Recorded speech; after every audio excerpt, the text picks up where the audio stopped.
Salut Belle, j'espère que vous allez bien. On se retrouve aujourd'hui sur les Sims 4 pour la présentation d'un quartier que j'ai construit dans Newcrest. Ce n'est autre que le seul quartier fait actuellement sur cette map. C'est donc le quartier Ringline Drive. On ne se moque pas de mon accent, s'il vous plaît.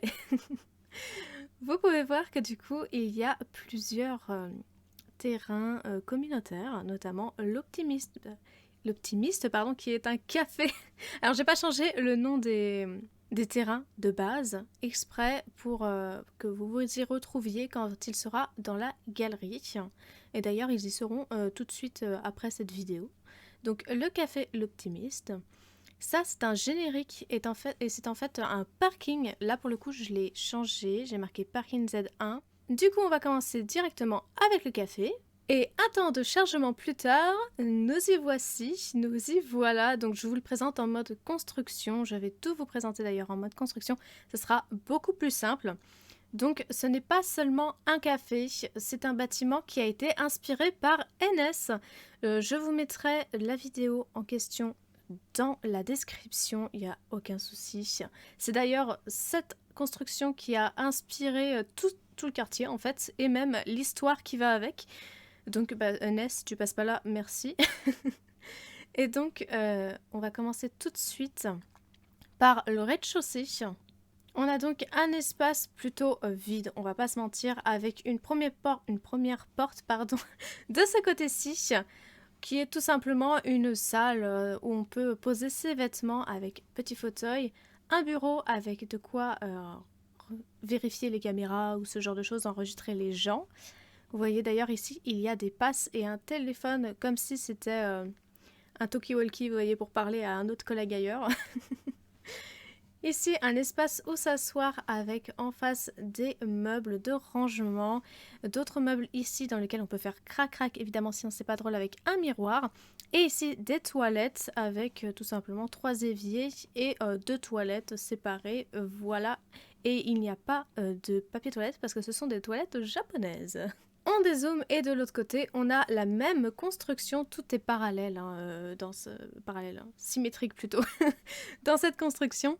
Et on arrive sur la salle des employés avec une petite kitchenette. Voilà, de ce côté-là, de ce côté-ci, pardon, ça continue. Ça va être compliqué cette vidéo. Avec toujours un canapé pour s'asseoir. Ici, des tables sur lesquelles on peut manger avec, pareil, des très grandes fenêtres et vue sur le parking, évidemment, parce que ce sont les employés, on les respecte pas.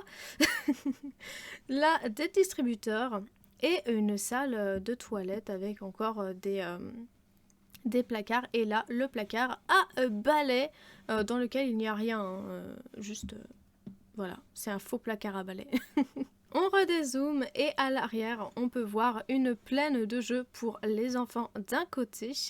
Et je vais mettre le plafond, voilà, une plaine fermée, plus pour les bambins. Quand on va dedans, on se rend compte qu'il y a un petit toboggan, 2-3 jouets par-ci, par-là. Normalement, ça devrait être utilisable de pouvoir jouer avec les cubes de construction qu'ils sont ici. Et il y a des petites fontaines pour faire comme si c'était des jouets, des jeux d'eau, vous voyez. On va prendre les escaliers et monter, évidemment. On arrive sur une terrasse avec des tables et des chaises. De l'autre côté, exactement la même chose. On a une autre terrasse de ce côté-ci, toute petite, et une terrasse à l'arrière qui est reliée à celle-ci. Et à l'intérieur, on a encore des tables et des chaises, mais vous voyez bien, il n'y a absolument rien qui explique pourquoi il y a autant de tables et de chaises. C'est normal. À l'étage supérieur, alors on a ce tube-là qui va jusqu'en bas, jusqu'au sous-sol. Et d'ailleurs, quand on va sur le toit, on peut voir que ça continue ici. Alors oui, j'ai mis un truc rond sur un truc qui n'était pas rond, mais parce que je trouvais pas de joli toit pour aller avec. Et je trouvais que c'était très joli d'avoir fait un truc rond comme ça, alors que à l'époque, on ne pouvait pas faire de mur rond, donc je ne pouvais pas faire ça qui s'emboîte bien, vous voyez. Autre ça, donc encore des tables et des chaises. Et là, vous voyez, c'est le côté café. où on peut du coup prendre des consommations et aller manger soit à cet étage-ci avec encore des terrasses sur les côtés, soit l'étage du dessous. On va descendre tout en bas et on passe dans le sous-sol grâce à cet escalier-ci. On arrive sur une pièce fermée où il n'y a rien. Si on va de ce côté-ci, on a un bowling avec deux endroits type bar. Des petites tables pour manger, un coin pour attendre et ici le côté vraiment bowling avec de l'autre côté encore des endroits où s'asseoir mais plus canapé. On passe dans la pièce d'à côté et là on arrive sur une boîte de nuit. Alors avec l'entrée ici on a encore un endroit où on peut imaginer qu'il y a un vigile avec son petit téléphone portable, carte de visite, de quoi poser les clés pour pas que les gens repartent alcoolisés. Encore le talkie-walkie. Là, l'espace canapé avec plein de miroirs partout, des murs et des sols qui sont éclairants. D'ailleurs, il y en avait aussi du côté bowling. Ici, on a le bar qui fait tout le tour avec la petite porte là. Et du coup, de quoi s'asseoir tout autour, comme je l'ai dit. Et un intérieur quand même assez basique, mais qui, je trouve, donne vachement bien avec les petits verres comme ça posés un peu partout, qui montrent qu'il y a de la vie. Ici, c'est le carré VIP que j'en ai chié à le faire, hein, autant vous le dire. Cette construction, je l'ai faite il y a un moment, mais j'en ai chié à l'époque à le faire et je m'en rappelle très très bien. Ici, la piste de danse, avec encore des carreaux éclairés. C'est la même chose que le blanc, mais en autre couleur. Ici, le côté pour le DJ avec derrière les rideaux le matos. Là, on a la petite table pour s'enregistrer, pour avoir l'autorisation ou non d'entrer dans le bureau du patron. Et voilà, alors là, on voit bien qui est le patron. Hein. Il y a même une caméra de vidéosurveillance, vous voyez. Le bureau, grand tableau, du marbre, de l'or et évidemment le coffre-fort avec 0 simflous dedans. Hein. On ressort du bâtiment, on va jusqu'en haut. Vous voyez, je me suis amusée à faire ce truc sur le toit. Et tous les bâtiments que j'ai faits, à part celui-là, correspondent un peu à ce style-là, c'est-à-dire quelque chose de très moderne, avec cette même ligne conductrice d'un toit plat, avec des formes un peu surélevées et des lumières un peu partout, et surtout ces morceaux de mur qui partent de ces morceaux de toit qui tombent et qui vont faire une ligne conductrice sur le reste du bâtiment. Je vous présente pendant ce temps-là, enfin en même temps plutôt, le parking, étant donné qu'il n'y a pas grand-chose à voir, donc il y a juste des voitures, c'est un parking payant, il y a de quoi mettre le courrier ici, mais on s'en fout, c'est un détail qui ne sert à rien pour nos sims. Des toilettes publiques là, avec une poubelle pour faire crac de ce côté-ci, un petit carton pour chercher des boules à neige de ce côté-là, de quoi mettre les vélos ici et c'est tout. Un peu de banc ici et là et puis voilà. Voilà. D'ailleurs ici les poubelles sont de ce côté-ci et il y a d'autres petites poubelles là avec des bancs. Voilà.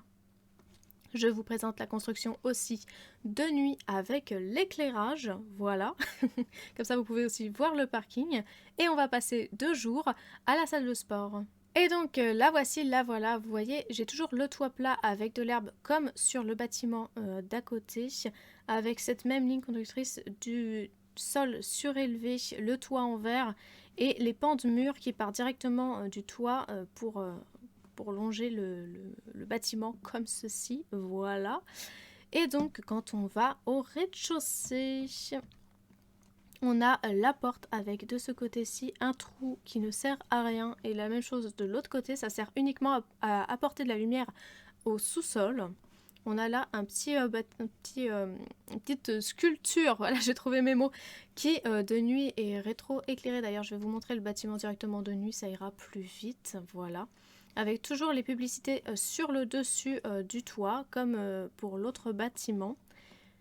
Et donc on repasse en jour et au rez-de-chaussée pour arriver à l'entrée avec l'endroit où s'enregistrer juste en dessous de l'escalier, un côté avec de quoi courir et la télé, parce que franchement une salle de sport sans télé c'est pas une salle de sport. De ce côté-ci, de quoi faire de la muscu avec toujours la télé.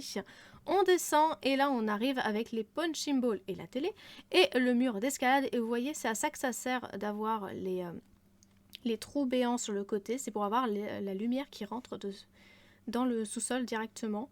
On a aussi la pièce des douches et des toilettes avec un côté fille et un côté garçon, voilà. Voilà, un côté fille à gauche, un côté garçon à droite quand on le regarde de ce côté-ci, avec les fenêtres qui donnent directement sur la piscine, mais c'est pas n'importe quelle fenêtre, c'est pas les fenêtres évidemment où on est à poil, c'est les fenêtres où on est en tenue de sport déjà, vous voyez, avec juste des casiers de quoi s'asseoir. Et donc ça c'est l'intérieur de la piscine avec toujours ce même logo qu'on retrouve à l'entrée du bâtiment. Et donc ça c'est la piscine à l'extérieur, l'entrée du bâtiment, donc avec le logo qui est ici. On va donc aller à l'étage par ce fameux escalier et on arrive sur la zone repos avec un premier espace ici et un deuxième espace de l'autre côté. Tous les deux ont une télé et des petits réfrigérateurs pour mettre les boissons, etc. Enfin pour prendre des boissons, etc. Là où il y a la sortie de l'escalier, il y a aussi la porte pour aller à l'extérieur avec des transats, des fauteuils et les petites serviettes pour mettre sur les transats avec vue sur la piscine en bas et sur le paysage quand on regarde en face. Ça c'était donc pour le côté loisirs. Et on va arriver directement, non pas à la maison d'à côté, mais à la maison encore à côté qui n'est pas une maison, mais un immeuble. Je vous montre ça tout de suite après l'écran de chargement. C'est bon, on y est, et comme vous pouvez le voir encore, il y a le même côté, tout à plat avec la verdure, les endroits surélevés avec les pans de mur qui tombent là cette fois-ci en cascade, et les pans de mur qui tombent droit de ce côté-là. On reste vraiment sur les mêmes couleurs, les mêmes matériaux. J'ai utilisé les mêmes packs pour les faire, que ce soit le café boîte de nuit et bowling, le parking ainsi que la salle de sport. Voilà, tout est fait de la même manière, sauf la maison là, mais j'y reviendrai tout à l'heure.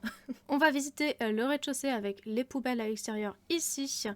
Quand on rentre par cette porte, c'est-à-dire la seule porte par laquelle on peut rentrer dans le bâtiment, hein, on arrive sur un long couloir avec des boîtes aux lettres ici.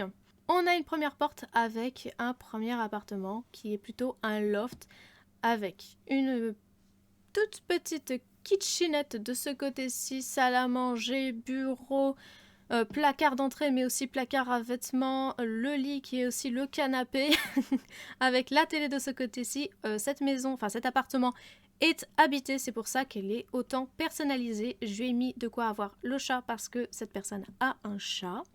À côté, on a la salle de bain et je vous présente directement l'appartement d'à côté puisque c'est en symétrie, c'est exactement le même, mais vide. Comme ça, vous pouvez, vous voyez, il est absolument pas personnalisé. Les machines à laver, pardon, ne sont pas mises parce que ce n'est pas un meublé.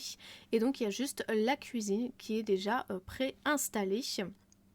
On va dans celui d'à côté et on arrive par l'entrée qui est là avec le bureau, enfin le coin, attendez, je vous mets comme ça, le coin bureau ici parce que c'est-à-dire qu'il est un peu grosse lustre. Le coin salon ici et une cuisine sans salle à manger mais il mange sur le bar.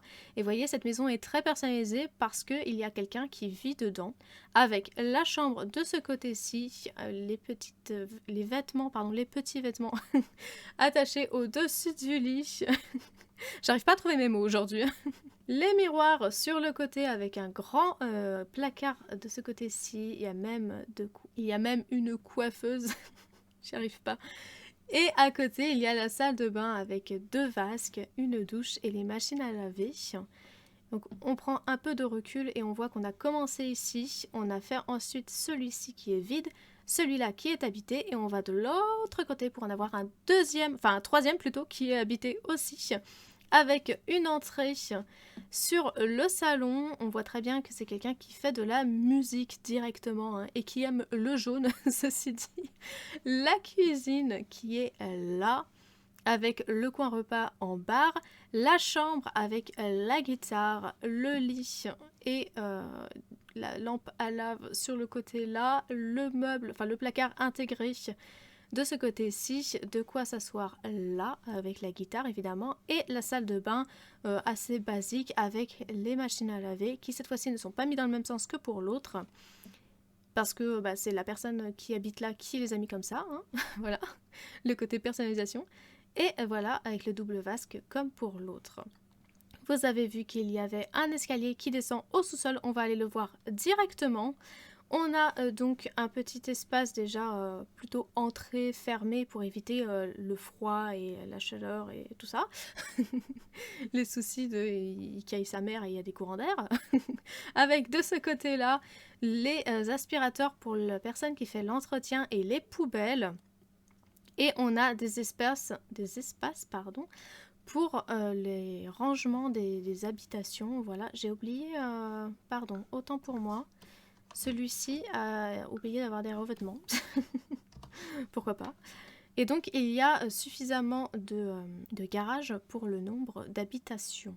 On revient au premier étage, on prend l'escalier qui est un double escalier d'abord et qui ensuite se divise en deux escaliers pour arriver au premier étage.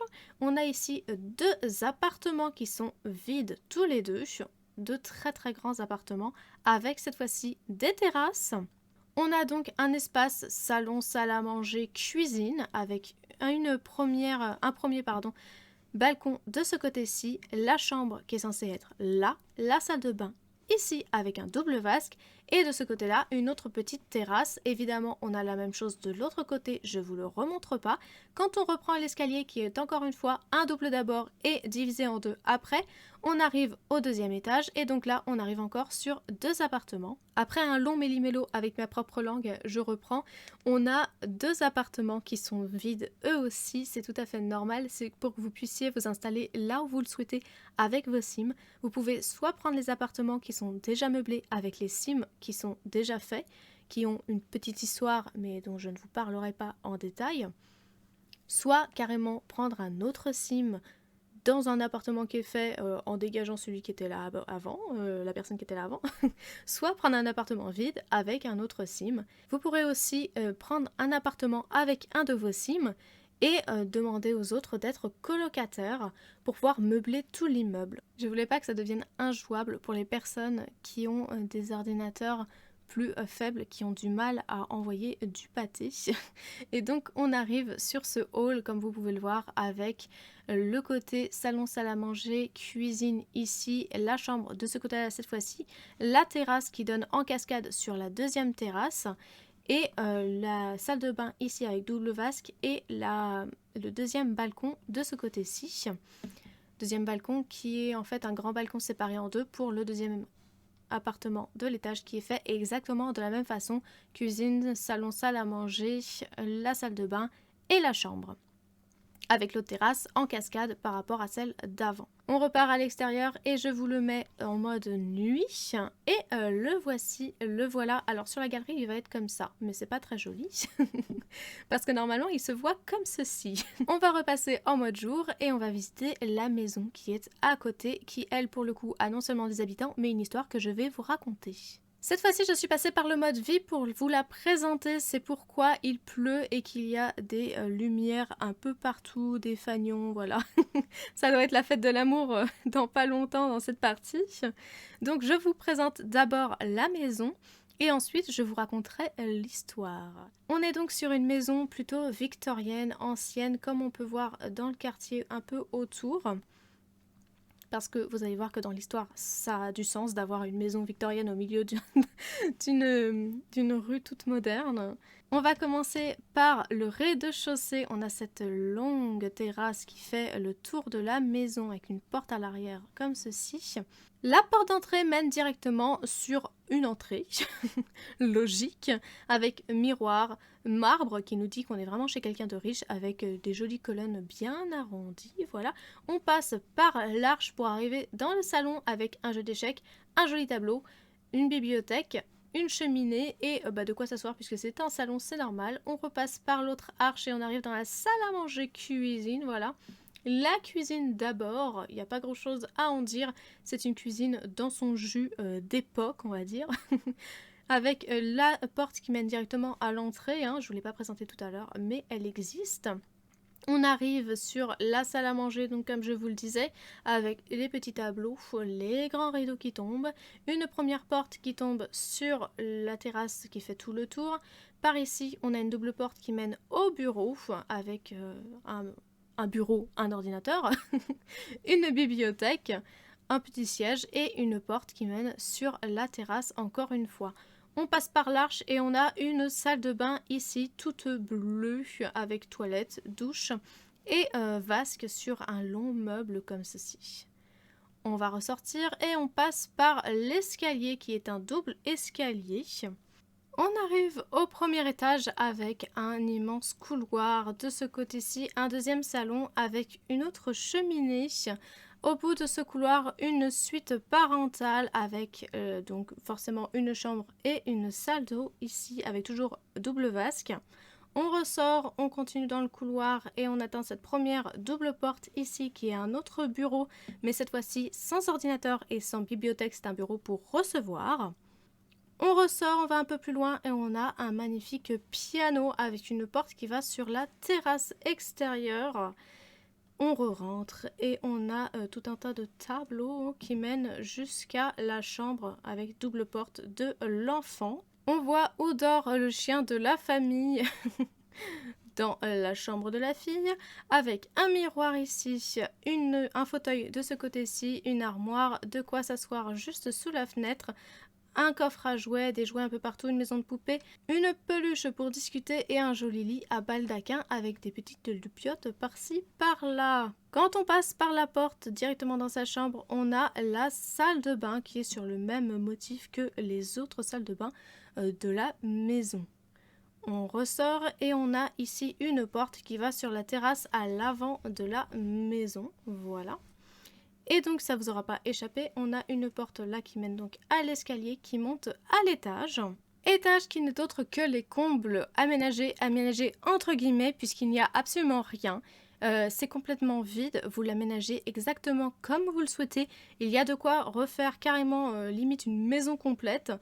Avec peut-être une salle de bain ici, des chambres, je sais pas, la cuisine avec une petite salle à manger, une vraie salle à manger de ce côté, un salon, la chambre, je sais pas, avec des arches ici pour aller à la fenêtre, je sais pas si je vais réussir à vous le montrer, voilà, la fenêtre de toit qui est là.